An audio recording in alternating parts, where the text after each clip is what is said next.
saya menonton sinetron itu, hati saya masih bergejolak. Ini seperti apa, tetapi dalam hatiku itu selalu saya ingat sinetron ini, berarti Islam itu baik.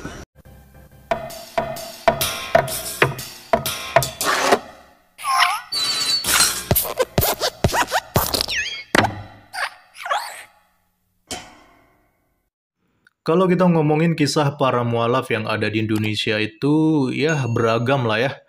Ada yang normal kisahnya, tapi tidak sedikit pula yang kocak dan sangat menggelikan ya teman-teman. Ya contohnya ada yang mualaf karena diajak malaikat. Lalu ada juga yang katanya dapat hidayah di kandang ayam. Bahkan sampai ada yang mualaf karena masalah perkara kencing. Ya unik-unik lah memang kisah para mualaf ini. Nah yang akan kita bahas kali ini juga tidak kalah unik teman-teman ya. Karena ada seorang emak-emak yang ngakunya mantan penginjil, lalu dia pernah memurtadkan orang, kemudian dia menjadi mualaf karena nonton sinetron. Kok bisa ada penginjil mualaf gara-gara nonton sinetron ya? Oke, mari kita langsung simak aja videonya.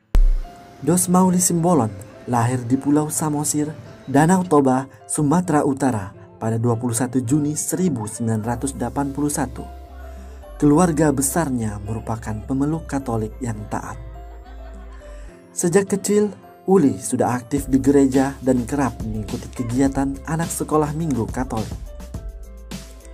Hidup di lingkungan seperti itu membuatnya beranggapan bahwa agama hanya ada dua, yakni Kristen dan Katolik. Ia tak tahu ada agama lain termasuk Islam. Namanya Dos Mauli Simbolon ya. Kalau dari namanya sih sepertinya orang Batak. Tapi kan kita nggak tahu kan. Kadang-kadang kan ada juga polemikus Muslim ini yang pakai nama-nama panggung ya. Ngaku-ngaku orang Batak, ngaku-ngaku marga Simbolon. Ternyata cuma karangan doang. Seperti si Guldian Simbolon itu kemarin ya. Yang bocah itu ya. Jadi namanya Dos Mauli Simbolon. Lahirnya katanya di Pulau Samosir di Sumatera Utara sana ya teman-teman. Keluarga besarnya katanya merupakan pemeluk Katolik yang taat. Jadi mereka ini berasal dari agama Katolik yang taat katanya. Karena dari kecil sudah aktif di gereja dan mengikuti kegiatan sekolah minggu. Oke, siap. Hanya tahu agama Kristen dan juga Katolik. Karena besar di mayoritas Kristen dan Katolik, jadi dia tidak tahu bahwa ada agama lain selain Kristen dan Katolik, yaitu agama Islam. Oke, tolong dicatat baik-baik ini supaya nanti jangan lupa karena kita akan koreksi di video selanjutnya. Jadi dia bilang namanya Dos Mauli Simbolon, mengaku berasal dari keluarga Katolik yang taat, ya ingat ya Katolik ya. Bahkan dari kecil sudah aktif di gereja ya. Jadi ini kita kunci dulu sebelum kita lanjutkan, kita lihat video yang berikutnya. Pada waktu itu anak saya sudah kelas 1 SD. Saya dikirim menginjili dari Kerawang ke Sleman, Yogyakarta.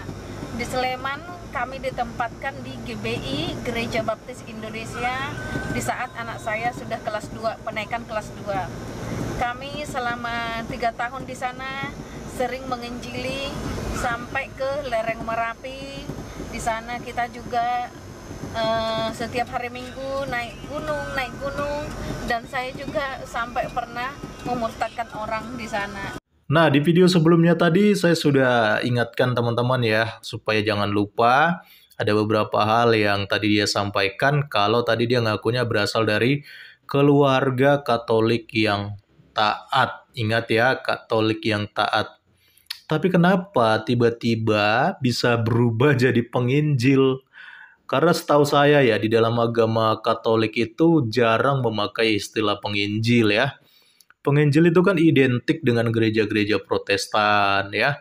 Dan keanehannya bukan cuma di situ aja teman-teman. Waktu mereka menginjili di daerah Sleman, katanya mereka ditempatkan di Gereja Baptis Indonesia. Lah kok bisa dari gereja Katolik tapi masuknya malah di gereja Baptis? Ya, Yang ini kan udah jelas-jelas berbeda denominasi gerejanya. Saya curiga ibu ini sepertinya tidak mengerti tentang denominasi gereja, aliran-aliran gereja ya. Makanya ceritanya jadi nggak nyambung seperti ini. Walah, kayak gini kok ngaku-ngaku mantan penginjil yang memurtadkan orang sih. Nah, pada waktu itu saya itu selalu membenci Islam. Di dalam hati saya itu kalau saya melihat orang pakai jilbab, rasanya sangat benci sama agama Islam itu. Wah, pokoknya rasanya saya paling benci sama Islam itu. Tidak ada niat saya untuk masuk Islam. Nah, pada waktu itu saya mendapatkan hidayah di saat anak saya kelas 4 SD. Kelas 4 SD, saya sering nonton sinetron.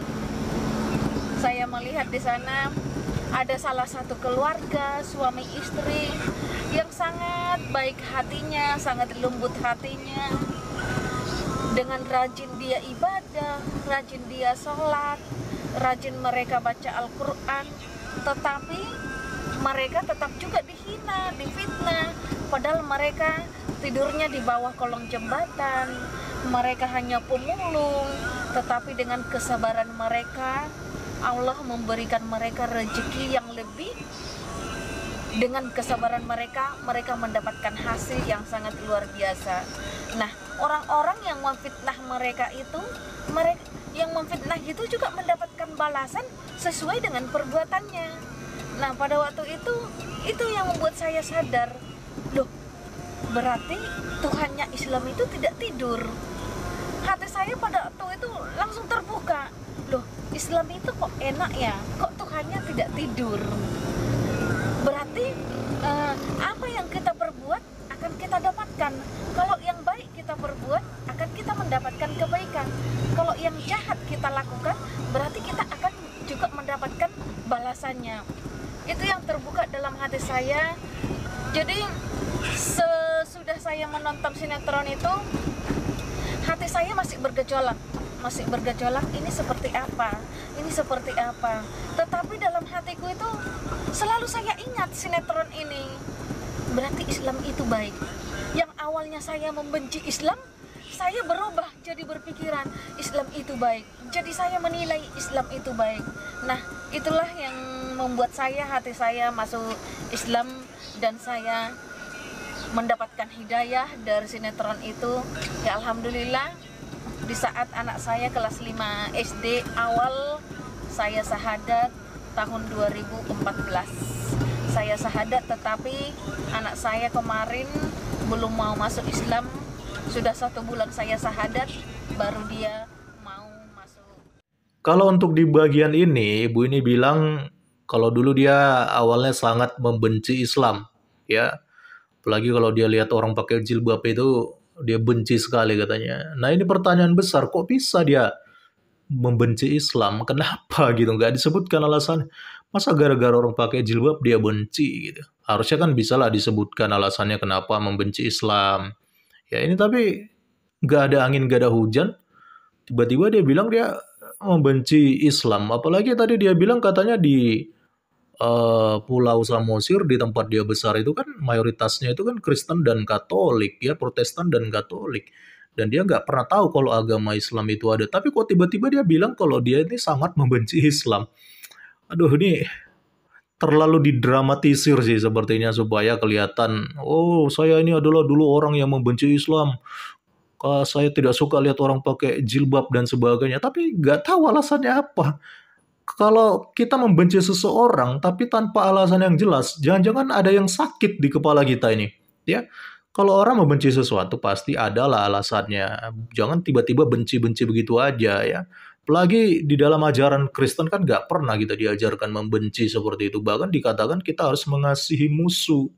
Jadi ibu ini katanya Katolik taat, tapi kok belum apa-apa, dulunya dikatakan dia membenci Islam. Aduh, makin gak nyambung ini ceritanya ya, makin ngawur aja ibu ini ya. Lalu dia juga bilang karena dia membenci Islam jadi dia gak punya niat untuk masuk Islam. Tetapi akhirnya dapat hidayah saat anaknya itu kelas 4 SD ya. Hidayahnya dia dapat gara-gara sering nonton sinetron.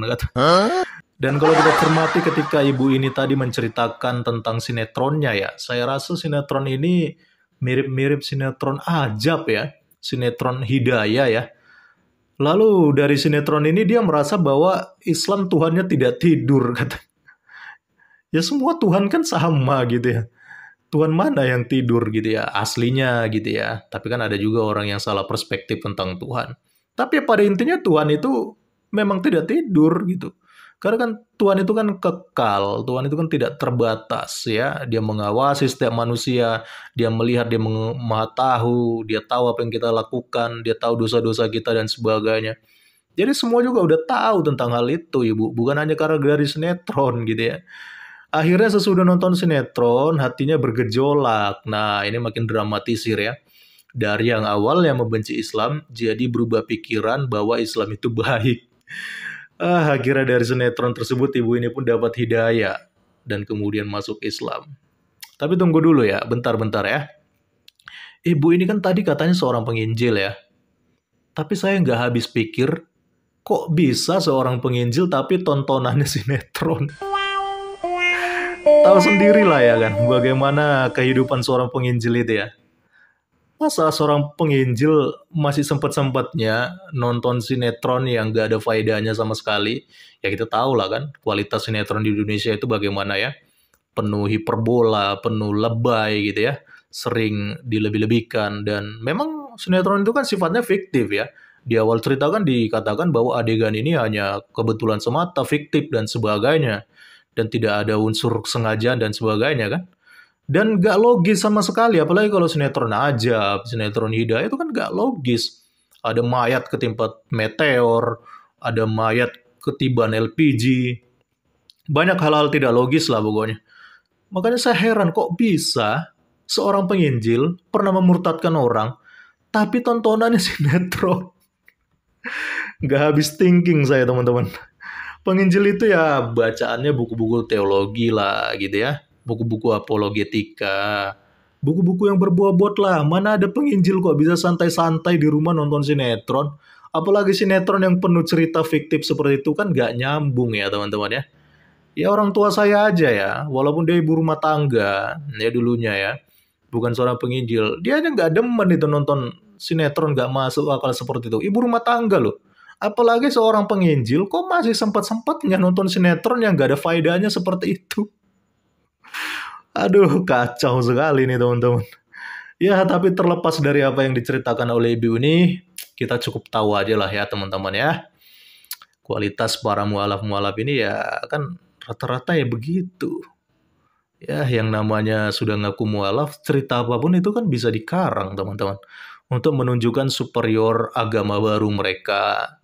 Lalu mereka mendiskreditkan kekristenan ya. Di Daniel 11 ayat 32 dikatakan begini teman-teman.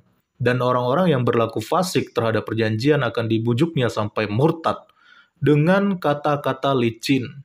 Tetapi umat yang mengenal Allahnya akan tetap kuat dan akan bertindak. Jadi mau sesulit apapun, mau dibujuk seperti apapun, mau digoda seperti apapun, seorang umat Allah yang sejati tidak akan mudah meninggalkan imannya kepada Allah yang sejati. Ya teman-teman ya. Apalagi hanya perkara nonton sinetron. Ini kan sudah ngawur. Jangan-jangan dia ini sudah keliru di dalam memahami Allah yang sejati itu seperti apa. Makanya akhirnya dia beralih gara-gara dia diperdaya oleh suatu keadaan, oleh suatu situasi yang akhirnya memungkinkan dia untuk meninggalkan Allah yang sejati itu. Dan saya harap itu tidak terjadi di antara kita sebagai orang-orang percaya dan beriman. Cukup ibu ini aja lah yang murtad gara-gara sinetron. Ya walaupun gak masuk akal ya penginjil murtad karena sinetron. Salam kritis, Tuhan Yesus memberkati. Salam.